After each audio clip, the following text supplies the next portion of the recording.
तुम्हें इसके नताइज भुगतने होंगे तारीना, मैंने गुर्राते हुए कहा। हालांकि मेरे होशो हवास गुम होते जा रहे थे। यहाँ तो कोई मेरी मदद को भी नहीं आ सकता था और ये स्याह फाम जिस्मानी तौर पर बहरहाल मुझसे बरतर था। मैं खामखा अपने बारे में गलत फहमियों का शिकार नहीं था, लेकिन अब सर पर आ पड़ी थी तो कुछ न कुछ तो करना ही था। मैंने इतना ही सोचा था कि स्याह फाम ने मुझ पर छलांग लगा दी। मैं फुर्ती से उछलकर एक तरफ हो गया और वो झोंक में आगे बढ़ता चला गया। मुझे दिमाग को ठंडा रख कर मुकाबला करना था। चुनाचे मैंने दिल ही दिल में फैसला किया कि उस पर हमला करना मेरे लिए खासा खतरनाक होगा। अलबत्ता सिर्फ ये कोशिश कारगर हो सकती है कि मैं उसे थकाता रहूं और जब भी कमजोर पाऊं कम वक्त का हिसाब किताब कर दूं। इसके लिए मुझे निहायत फुर्ती से काम लेना था। तारीना पर शदीद गुस्सा आ रहा था, लेकिन उस वक्त उसे नजरअंदाज करना जरूरी था। जहन गर्म होता तो मार खा सकता था। स्याह फाम जो झोंक में आगे बढ़ गया था अपने आप को संभाल कर फिर पलटा। अब उसके दांत बाहर निकल आए थे और एक वहशत खेज आवाज उसके मुंह से निकल रही थी। तारीना ने कहा कि वो बोल नहीं सकता, लेकिन ये आवाजें बहुत खौफनाक थीं। तारीना उछलकर चट्टान के ऊपरी हिस्से पर बैठ गई। उसने दोनों पांव नीचे लटका दिए थे। मैं स्याह फाम पर नजरें जमाए पैंतरा बदल रहा था। एक बार फिर उसने बड़ी शिद्दत से मुझ पर हमला किया था, लेकिन मैंने उसका अंदाजा पूरा नहीं होने दिया। इस बार मैं उछलने के बजाय बैठ गया था और जूं ही वो मुझसे टकराया मैं पूरी कुव्वत सर्फ करके उठ गया। स्याह फाम मेरे कंधे से गुजर कर दूसरी तरफ उलट गया था। तारीना ने एक जोरदार आवाज मुंह से निकाली और कहकहा लगाकर हंस पड़ी। वाह जेटू, ये पहला पॉइंट है जो इसने तुम्हारे खिलाफ हासिल किया। जेटू ने झुंझलाए हुए अंदाज में जमीन पर 2-3 पांव मारे और उसके बाद हाथों के जरिए कलाबाजी खाई। इस बार मैं छलांग मार कर बिल्कुल पीछे हट गया था। मेरे जहन में एक तरकीब आई थी। चुनाचे जिस तरफ मैं हटा था उसी तरफ मुसलसल पीछे हटता रहा और जेटू मेरे नजदीक पहुंचता चला गया था। मैंने उस चट्टान के बारे में अंदाजा लगा लिया था जो अब मेरी पुश्त पर थी और उससे मैं पूरा फायदा उठाना चाहता था। स्याह फाम जब मेरी तरफ बढ़ा तो मैंने इस किस्म का इजहार किया जैसे मैं उससे खौफजदा हो गया हूँ। वो मुंह से करीह आवाजें निकालता हुआ किसी गेंडे की तरह मुझ पर हमला आवर हुआ था, लेकिन नतीजा उसके हक में बुरा निकला। वो बुरी तरह चट्टान से टकराया था और उसकी पेशानी जख्मी हो गई थी। वो संभलने भी न पाया था कि मैंने पूरी कुव्वत से दोनों टांगें जोड़कर उसके सीने पर फ्लाइंग किक मारी। इस बार वो पहले से भी ज्यादा शिद्दत के साथ चट्टान से टकराया था। दोबारा उठा ही था कि मैंने उसके करीब पहुंचकर दोनों हाथ उसके सीने पर रखे और पूरी कुव्वत से उसे एक बार फिर चट्टान से टकरा दिया। ये तीसरी ज़र्ब पहले से कहीं ज्यादा खौफनाक थी। उसके हलक से एक धाड़ निकली। पहली बार चट्टान से टकराने पर उसकी पेशानी बुरी तरह फट गई थी और खून बह बह कर उसकी आंखों में आने लगा था, जिसकी वजह से उसकी बसारत मुतासिर हुई थी। लेकिन अब उसे मौका देना जख्मी शेर को खुला छोड़ देने के मुतरादिफ था। चुनाचे मैंने मुसलसल उसकी पिटाई शुरू कर दी। कोशिश यही कर रहा था कि उसके हाथों की जद में न आऊं। एक बार मौका मिला तो मैंने फिर उसकी गर्दन पकड़ी और उसका चेहरा चट्टान से टकराया। उस वक्त मेरा वाहिद हथियार यही चट्टान थी और उसे सही तौर से इस्तेमाल करने के लिए मैं चट्टान के पास से हटना नहीं चाहता था और न ही स्याह फाम को उसका मौका दे रहा था। वो काफी जख्मी हो गया था और उसके कदमों में लड़खड़ाहट सी महसूस हो रही थी। मेरे घूंसे मुसलसल उसके जबड़े और बदन के नाजुक हिस्सों पर पड़ रहे थे। जूं ही वो चट्टान के पास से हटने की कोशिश करता मेरा कोई घूंसा उसे दोबारा चट्टान की तरफ ले जाता। इस दौरान मेरी हर बार यही कोशिश रही थी कि मेरे बदन का कोई हिस्सा उसके हाथों की गिरफ्त में ना आ सके। इस हालत में भी अगर वो मुझे पकड़ लेता तो उस वक्त ही छोड़ता जब मेरा दम निकल जाता। तारीना चट्टान से नीचे उतर आई थी और कुछ फासले पर खड़ी हैरतज़दा निगाहों से स्याह फाम की पिटाई देख रही थी। दफतन मैंने एक और चाल चली। मैं आहिस्ता आहिस्ता इस अंदाज में पीछे हटा जैसे स्याह फाम पर हमला करने के लिए कोई खास मंसूबा बना रहा हूँ, लेकिन इस तरह मैं तारीना के बहुत ज्यादा करीब पहुंच गया था और फिर अचानक ही मैंने पलटकर उसके हंटर वाले हाथ पर हाथ डाल दिया और दूसरे ही लम्हे हंटर मेरे काबू में आ गया। चुनाचे तारीना के खिलाफ कुछ करने की बजाय मैं हंटर लेकर स्याह फाम पर पिल पड़ा। अब वो पूरी तरह निठाल हो चुका था। मेरा पहला वार शाइन की आवाज के साथ उसके बदन पर पड़ा तो वो तड़प गया। दूसरे लम्हे वो नीचे गिर पड़ा था। मैंने हंटर मार मार कर उसके बदन की खाल जगह जगह से उधेड़ दी और चंद लम्हों के बाद वो साकित हो गया। मैंने झुककर उसे देखा, फिर हंटर हाथ में लिए हुए तारीना की तरफ मुड़ा। तारीना के चेहरे पर अजीब तासुरात थे।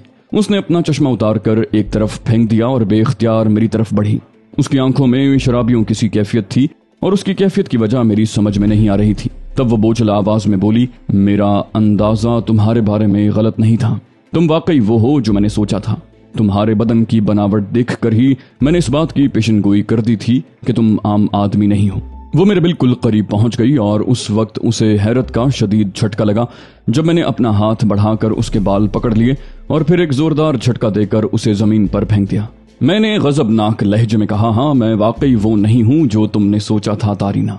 तुम्हारी इस हरकत का तुम्हें भरपूर इनाम मिलेगा।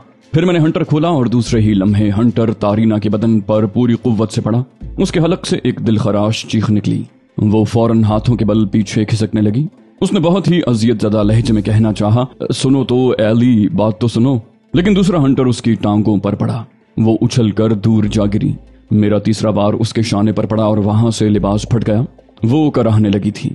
वो दोनों हाथ उठाकर फरियाद करने वाले अंदाज में बोली, ओ प्लीज सुनो, मुझे मत मारो, प्लीज मेरी बात तो सुनो। मैंने कहा, तुम्हें इस कैफियत से गुजरना होगा मैडम तारीना, जिस कैफियत में तुम्हारा ये गुलाम है। मैंने स्याह फाम की तरफ इशारा किया। वो फरियाद करने वाले अंदाज में बोली, ना मारो प्लीज। लेकिन मेरा गुस्सा उरूज को पहुंच गया था। मैं उसे मारता रहा। वो बोली, सुनो, तुम्हें वो कुछ दिया जाएगा जो मैंने आज तक किसी को नहीं दिया। मुझे मत मारो प्लीज। उसने कहा, लेकिन मेरा गुस्सा कम नहीं हुआ था। मैंने लगातार कई हंटर उसके बदन पर रसीद किए और फिर बाल पकड़कर उसे उठा लिया। उसकी शक्ल बिगड़ गई थी। तमाम तफरी भूल गई थी। वो बाल पकड़कर मैं फुर्ती से दौड़ा और मैंने उसका सर चट्टान से टकरा दिया। उसके दोनों हाथ फैले, चेहरे पर दहशत नजर आई और उसके बाद आहिस्ता आहिस्ता वो फिसलती हुई नीचे आ रही और थोड़ी देर के बाद वो उसी स्याह फाम के नजदीक बेहोश पड़ी थी। मैंने हंटर उसके ऊपर फेंक दिया। उसके बाद यहाँ रुकना मुनासिब नहीं था, चुनाचे मैं कार लेकर वापस चल पड़ा। लेकिन अभी मैं ज्यादा दूर नहीं पहुंचा था कि मुझे एक और कार नजर आई जिससे प्रोफेसर ढोक नीचे उतर रहा था। प्रोफेसर को देखकर मैंने अपनी कार उसके बराबर ले जाकर खड़ी कर दी। प्रोफेसर ने चश्मा उतारकर मुझे देखते हुए पूछा, खैरियत, कोई खास बात? मैंने कहा, कोई खास बात नहीं है मिस्टर ढोक, लेकिन आप इस तरफ कैसे आ निकले? वो बोला, बस तुम्हारे बारे में इत्तला मिली थी कि तुम्हें उस तरफ बुलाया गया है। मैं जरा उलझन का शिकार हो गया। ये जो मेरी छठी हिस्स है ना, ये बड़ी कारामद चीज है। न जाने क्यों मुझे यूं महसूस हुआ जैसे कोई खास ही बात है, और जब कोई खास बात होती है तो फिर मैं सिर्फ प्रोफेसर ढोक होता हूँ, बाकी कुछ नहीं। मैंने कहा, तुम्हें कैसे मालूम हुआ प्रोफेसर कि मैं इस तरफ आ रहा हूँ? वो बोला, वही लड़की, तुम समझ रहे हो ना, जिसने तुम्हें पैगाम दिया था। दरअसल कोई लड़की कितनी ही चालाक क्यों ना हो, जब उसे प्रोफेसर की उल्फत का यकीन होता है तो उसकी जबान खुल ही जाती है। फिर ऐसा कैसे होता कि मुझे तुम्हारे बारे में तफसील मालूम ना होती? मैं तुम्हारा पता लगाता हुआ यहाँ तक आ पहुंचा। लेकिन बात क्या है, वापस जा रहे थे क्या? मैंने कहा, हाँ, और मेरा ख्याल है कि अब ये इलाका हमारे लिए खतरनाक हो गया है। वो बोला, क्यों, अभी से? मैंने कहा, हाँ। उसने कहा, वजह तो बताओ। मैंने कहा, वजह यह है कि मैडम तारीना इस चट्टान के अकब में बेहोश पड़ी है, अपने एक स्याह फाम पहलवान के साथ जिसका उसने तस्करा किया था। प्रोफेसर ने पूछा, क्या वो तुम्हें कत्ल करना चाहती थी? मैंने कहा, नहीं, सिर्फ तफरी कर रही थी अपने तौर पर, वरना होश में आने के बाद उसकी तफरी जरा मुख्तलिफ किस्म की हो जाएगी। प्रोफेसर ने कहा, ठीक है, चलो अभी चलते हैं। मैंने कहा, वहां वापस नहीं जाओगे? वो बोला, मैंने कहा ना, तुम ढोक को मामूली दर्जा दे रहे हो, लेकिन हकीकत यह है कि बहुत से ऐसे काम मैं पहले ही कर लेता हूँ जो बाद में करने के होते हैं। मैंने कहा, यानी? वो बोला, मतलब ये कि हमारा मुख्तसर सा सामान कार में मौजूद है। मैंने कहा, वेरी गुड, वाकई काम के आदमी हो तुम। अगर इस वक्त तुम यहाँ न पहुँचते तो शायद इसके बाद हमारी मुलाकात कभी ना होती। प्रोफेसर बोला, हाँ, मैं जानता हूँ, मुझे अंदाजा है कि तुम बेमुरव्वत किस्म के आदमी हो और मैं तुम्हें कतई मुतासिर नहीं कर सका। ताहम मैं उस वक्त तक तुम्हारा पीछा नहीं छोड़ूंगा जब तक कि मैं ये महसूस न कर लूं कि तुम सीधे रास्ते पर नहीं आ सकते। मैंने मुस्कुराकर ढोक की बात टाल दी। फिर हम दोनों एक ही कार में आ बैठे और मैंने कार स्टार्ट करके आगे बढ़ा दी। किसी खास सम्त का तयन नहीं किया गया था, बस मकसद यही था कि ये इलाका छोड़ दें। प्रोफेसर ढोक अगर उस वक्त यहाँ न पहुंच जाता तो मेरा और उसका साथ छूट जाता, लेकिन उस शख्स के बारे में ये अंदाजा होने लगा था कि ये आसानी से मेरा पीछा नहीं छोड़ेगा। वैसे मजमूई तौर पर काम का आदमी था और खासी दिलचस्प शख्सियत का मालिक था। मेरी तन्हाई कुछ दिन के लिए तो दूर हो ही सकती थी।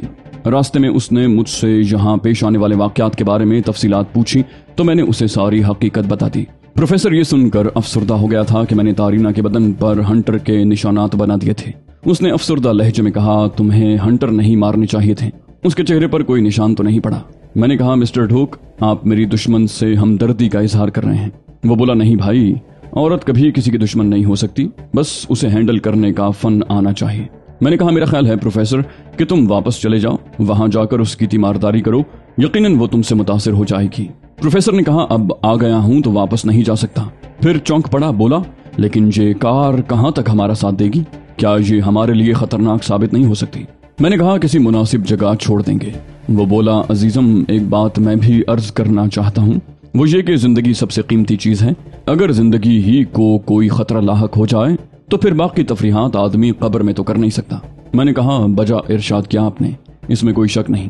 वो बोला कार बेहतर है कि अभी किसी मुनासिब जगह छोड़ दो, और ये भी अच्छा होगा कि हम फिर अपनी औकात पर आ जाएं।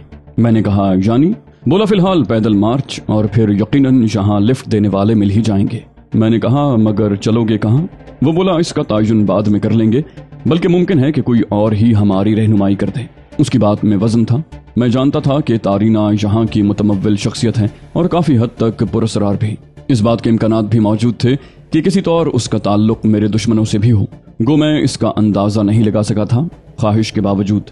सूरत हाल ऐसी हो गई थी कि अब तारीना की खोज में रहकर मैं अपनी जिंदगी का खतरा मोल नहीं ले सकता था, लेकिन उसके इम्कानात थे कि वो शिद्दत से हमें तलाश करे और कार की वजह से हमारी निशानदही हो जाए। चुनाचे एक भरी पूरी बारौनक सड़क पर कार छोड़ दी गई और उसके बाद हम लोगों ने फिर एक राह इख्तियार कर ली जिसके बारे में हमें कोई अंदाजा नहीं था कि कहाँ जाती है। पैदल सफर करते हुए काफी वक्त गुजर गया था। अगर ये एक बाकायदा सड़क न होती तो हम यकीनन आगे नहीं बढ़ सकते थे, क्योंकि फिर हमें अपने सफर के बारे में कोई अंदाजा नहीं हो सकता था। तारीना ने भी ये कहकर डरा दिया था कि सड़कों पर दरिंदे भी मिल जाते हैं। काफी दूर चलने के बाद प्रोफेसर ढोक ने इस सिलसिले में तशवीश का इजहार करते हुए कहा मजीद आगे जाना खतरनाक है। इत्तेफाक की बात है कि इस दौरान जहाँ से कोई गाड़ी नहीं गुजरी, कहीं ये कोई वीरान और नाकाबिले इस्तेमाल सड़क ना हो। मैंने कहा सड़क की हालत तो ये नहीं बताती प्रोफेसर, और झुककर मैं सड़क को देखने लगा। सड़क पर गाड़ियों के टायरों के निशानात बने हुए थे और ज्यादा पुराने नहीं थे। इसका मतलब है कि यहाँ से गाड़ियां गुजरती जरूर हैं। अब ये इत्तेफाक है कि इस दौरान कोई गाड़ी हमें नहीं मिली। अब हम ये सोच ही रहे थे कि दफतन इंजन की आवाज सुनाई दी और हम चौंक पड़े। पीछे से एक ट्रक आ रहा था। हम सड़क के बीचों बीच आ खड़े हुए। थोड़ी देर के बाद एक ट्रक हमारे नजदीक आकर रुक गया। ड्राइविंग सीट पर एक स्याह फाम आदमी बैठा हुआ था, बूढ़ा और मजहूल सा आदमी जो शक्ल ही से नशे का आदी मालूम होता था। उसने गर्दन निकालकर हमें खूनी निगाहों से देखा और गुर्राती हुई आवाज में बोला क्या मुसीबत नाजिल हुई है तुम दोनों पर? ये सड़क क्यों बंद कर रखी है? प्रोफेसर बोला हम परेशान हाल लोग हैं मिस्टर, क्या तुम हमें अपने ट्रक पर बिठाकर वहां तक नहीं छोड़ दोगे जहां तुम जा रहे हो? ड्राइवर बोला और अगर तुम लुटेरे निकले तो? प्रोफेसर बोला तो फिर तुम हमें गोली मार देना। बूढ़े ने कहा मेरे पास पिस्तौल मौजूद है, इस बात का ख्याल रखना। प्रोफेसर ने कहा यकीनन ख्याल रखेंगे, तुम फिक्र न करो, और बूढ़े के बराबर वाले दरवाजे की जानिब बढ़ा। बूढ़े ने पिस्तौल निकाल लिया और उसका रुख हमारी तरफ करके बोला यहाँ बैठ कर तो तुम आसानी मुझ पर काबू पा सकते हो, मेरा पिस्तौल भी छीन सकते हो, अगर सफर करना ही है तो पीछे जाओ। प्रोफेसर बोला ठीक है, पीछे चले जाते हैं, लेकिन इस दौरान तुम ट्रक चला मत देना। और चंद लम्हे के बाद हम ट्रक के पिछले हिस्से में पहुंच गए।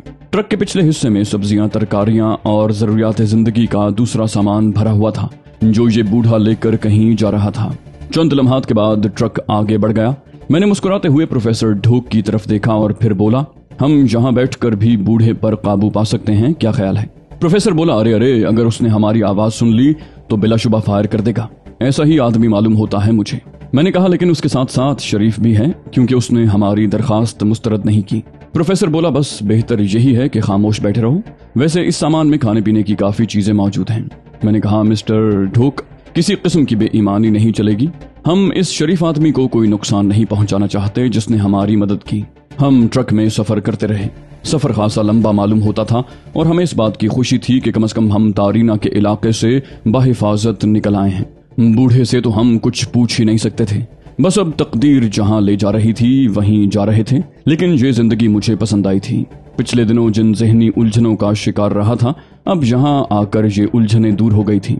तारीना या प्रोफेसर ढोक के बारे में भी मैं अपने जहन को मसरूफ नहीं रखना चाहता था। जो कुछ होगा देखा जाएगा, और जो कुछ हो चुका है उसमें भी मेरी मर्जी को दखल नहीं था।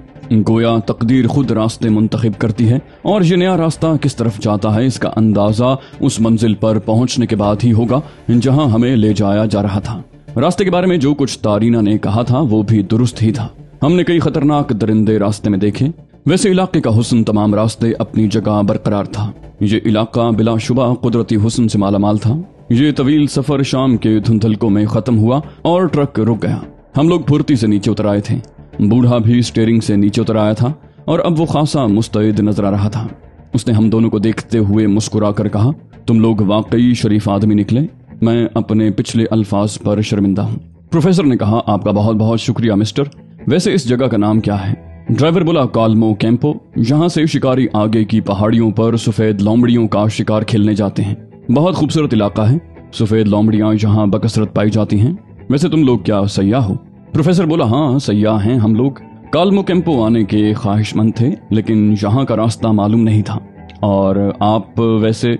बूढ़े ने कहा, मैं यहाँ सामान सप्लाई करता हूँ। हफ्तावार मेरा एक चक्कर लगता है। और फिर हमसे हाथ मिलाकर एक तरफ बढ़ गया। गालिबन जिन लोगों के लिए वो सामान लाया था उन्हें अपनी आमद की इत्तला देना चाहता था।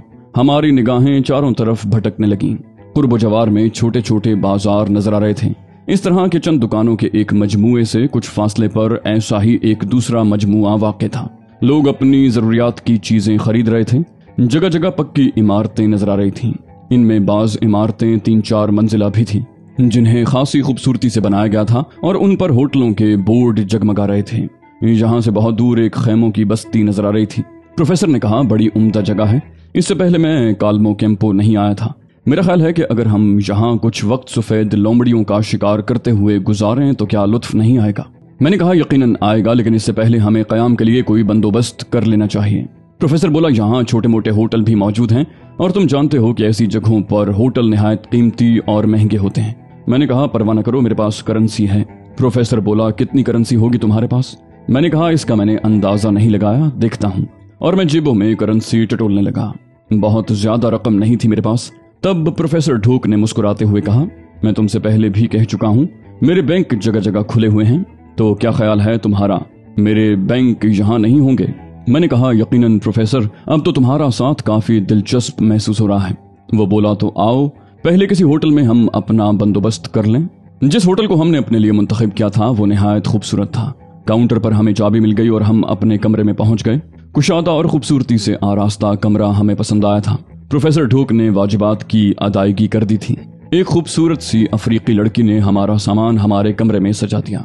प्रोफेसर ने वापस जाती हुई लड़की की तरफ इशारा करते हुए कहा, जरा सोचो मिस्टर एली, अगर इस कायनात में ये हसीन फूल न खिले होते तो इसका रंग क्या होता? मैं उसकी बात पर सिर्फ मुस्कुरा कर रह गया। उस गोलमटोल शख्स के बारे में सही तौर पर कोई फैसला करना बड़ा मुश्किल था। बज़ाहिर तो वो ठीक ही नजर आता था। उसके बाद हम मुख्तलिफ मौज़ूआत पर गुफ्तगू करते रहे। फिर ढोक ने अपने सूटकेस से एक लिबास निकाला और उसे तब्दील करके कमरे से निकल गया। बाहर जाते हुए उसने कहा, मेरा इंतजार न करना, जिस वक्त भी वापस आ जाऊं, लेकिन आऊंगा जरूर। मैं जानता था कि वो फूलों की उस वादी में अपने लिए कोई फूल तलाश करने गया है। काफी देर तक मैं आराम कुर्सी पर बैठा तारीना के बारे में सोचता रहा। न जाने कैसी औरत थी और किस सूरत हाल का शिकार थी। उसके बाद मुझे यहाँ वहशत महसूस होने लगी और मैं बाहर निकल आया। काल्मो कैंपो के बाजार हर चंद के बेतरतीब थे, लेकिन उनमें जो अशिया थीं वो निहायत आला मयार की थीं। गालिबन स्मगलिंग का सामान जहाँ आता था, आजादाना खरीदो फरोख्त हो रही थी। काफी फासले पर बने हुए एक छोटे से ओपन एयर रेस्टोरेंट में पहुंचकर मेरा दिल कॉफी पीने को चाहा। कुछ मेजों से कॉफी की खुशबू उठ रही थी। यकीनन नफीस किस्म की कॉफी थी। मैं सीट पर बैठ गया और अपने लिए कॉफी तलब कर ली। कॉफी आने के बाद मैंने अभी उसके चंद ही घूंट लिए थे कि एक स्याह फाम लड़की मेरे नजदीक पहुंच गई और मुस्कुराते हुए बोली, तुम यहाँ हो और मैं तुम्हें कितनी देर से तलाश कर रही हूँ। मैंने चौंक कर उसे देखा। लड़की कुर्सी घसीट कर बैठ गई थी। मैंने पूछा, कहाँ कहाँ तलाश किया आपने मुझे?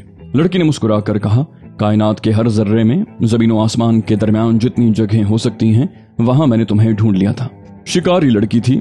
मैं उसका मकसद समझ गया था। थोड़ी देर की दिलचस्पी की खातिर मैंने उसका साथ कबूल किया और उससे पूछा, क्या मंगवाऊं तुम्हारे लिए? उसने बेतकल्लुफी से जवाब दिया, कॉफी ही मंगवा लो। और मैंने वेटर को मजीद कॉफी लाने को कहा। वो कॉफी का घूंट भरते हुए बोली, सयाह हो? मैंने गर्दन की जुम्बिश के साथ कहा, हाँ। बोली, यहाँ कब पहुंचे हो? मेरा मतलब है कैंपो में। मैंने कहा, ज्यादा वक्त नहीं हुआ। बोली, तन्हा हो? मैंने कहा, नहीं, मेरे हमरा एक साथी है।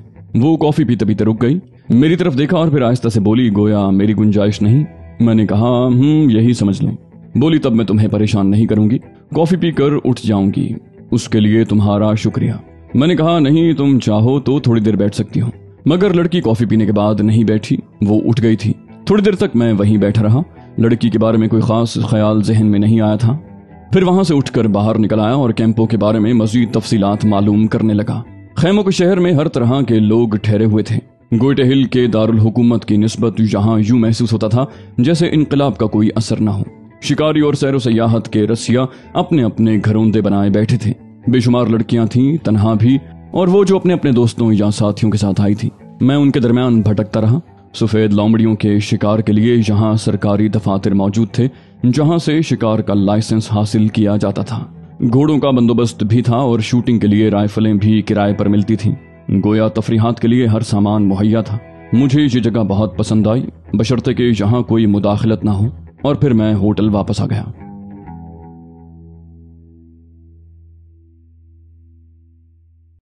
तो दोस्तों, ये थी हमारी आज की एपिसोड। उम्मीद करते हैं आपको हमारी कहानी पसंद आई होगी। जाने से पहले इस वीडियो को लाइक कीजिए और शेयर करना मत भूलिए। कमेंट करके हमें बताइए कि आपको हमारी वीडियो कैसी लगी। और अगर अभी तक आपने इस चैनल को सब्सक्राइब नहीं किया तो इसे सब्सक्राइब कीजिए और बेल आइकन दबाकर ऑल नोटिफिकेशंस ऑन कर लीजिए।